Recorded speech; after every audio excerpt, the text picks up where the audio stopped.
तर ती कमेंट बघा अशी आहे, अशा माणसांना खरं तर का नाही एका तज्ज्ञांची गरज आहे. कारण जर या गोष्टी माहीत नाहीत तर तुम्ही त्यांच्याविषयी अशा कमेंट करणं चुकीचं आहे. नमस्कार, श्री स्वामी समर्थ. खूप दिवसांनी आज मी असा फेस टू फेस व्हिडिओ बनवते. त्याचं कारणही तसं आहे, पुढे तुम्हाला कळेलच. आपल्यापैकी भरपूर लोक स्वामी समर्थांना किंवा देवांना मानतात.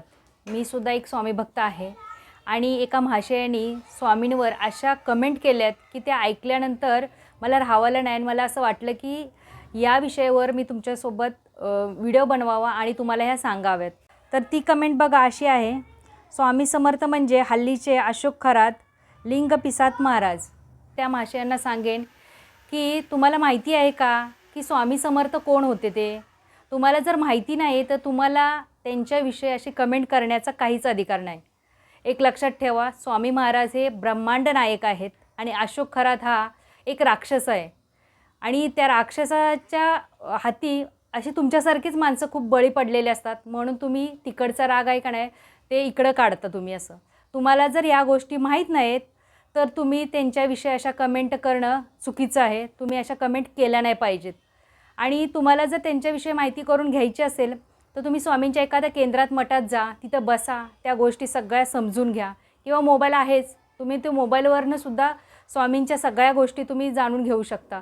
जर माहिती बिना घेता जर तुम्ही अशा कमेंट जर केल्यात तर मला सांगा, माझ्यासारखेच असे करोडो स्वामी भक्त आहेत, ते तुम्हाला उत्तर नक्की देतील. तर त्या महाशयांची दुसरी कमेंट अशी आहे, मॅडम स्वामी समर्थ होते तेव्हा देशात प्लेगची साथ आलेली.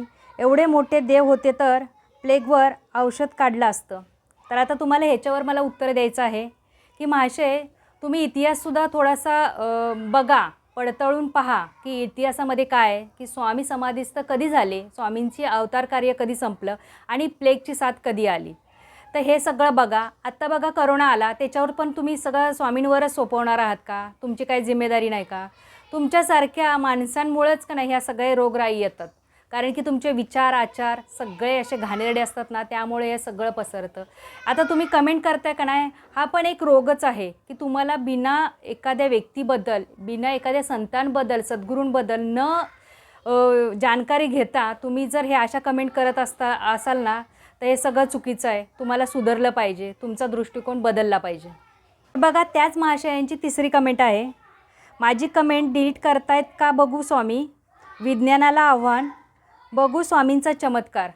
तर महाशय, तुम्ही स्वामींचा चमत्कार बघणे इतकं तुमची पात्रता नाही आहे.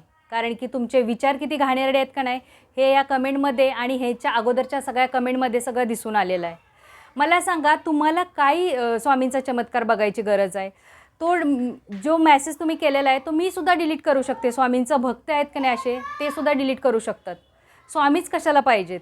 मला सांगा, तुम्हाला कमेंट काय करायची आहे आणि ती कशाबद्दल करायची आहे का नाही हे सांगा. तुम्ही तुमच्यासारखी लोक ना माणसांना सोडत नाहीत. आता देवांकडे पण गेलात का तुम्ही? देवांना पण तुम्ही हेट करायला लागलात का? अहो, मी मगाशी पण तुम्हाला सांगितलं, तसंच मी आत्ताही तुम्हाला सांगते की तुमचे विचार बदला. तुमचे विचार बदलले ना, तुमचा दृष्टिकोन बघण्याचा ना देवांकडं खूप चांगला होईल. तुम्ही अशा लोकांशी स्वामींची कंपॅरिझन करताय की तुम्हाला कोणत्या शब्दात मी सांगू मला कळत नाही. तर चौथी कमेंट अशी आहे बघा, पहिलं रहस्य चड्डीत स्वामी हागले. बघा किती घाणेरडी कमेंट केली या माणसाने. आणि अशा माणसांना खरं तर का नाही एका तज्ज्ञांची गरज आहे. कारण की ही व्यक्ती आहे का नाही, ही मला मनोरुग्ण वाटते. की अशा कमेंट तुम्ही करता का नाही, ह्याच्यातून हेच सिद्ध होतं की तुम्ही मनोरुग्ण असावं आणि तुम्ही खरंच तुमची दृष्टिकोन बदलण्यासाठी एखाद्या चांगल्या तज्ज्ञाचा सल्ला नक्की घेऊ शकता. स्वामींवर असं बोलताना ना तुम्हाला काहीच कसं नाही वाटलं.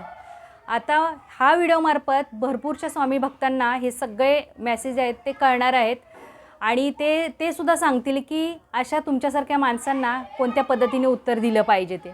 माझी या व्हिडिओमार्फत त्या सर्व लोकांना कळकळीची विनंती आहे की जो ज्या देवांना किंवा सद्गुरूंना मानतो अशा लोकांची मनं दुखवतील अशा कमेंट करू नका. कुणाचाही कुठल्याही देवांवर किंवा सद्गुरूंवर विश्वास असू शकतो, हा ज्याचा त्याचा प्रश्न आहे.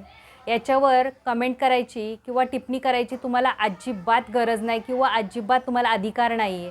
तर प्लीज अशा कमेंट इथून पुढं कधीच करू नका. चला तर या व्हिडिओचा आज मी इथंच एंड करते. सगळ्यांना श्री स्वामी समर्थ.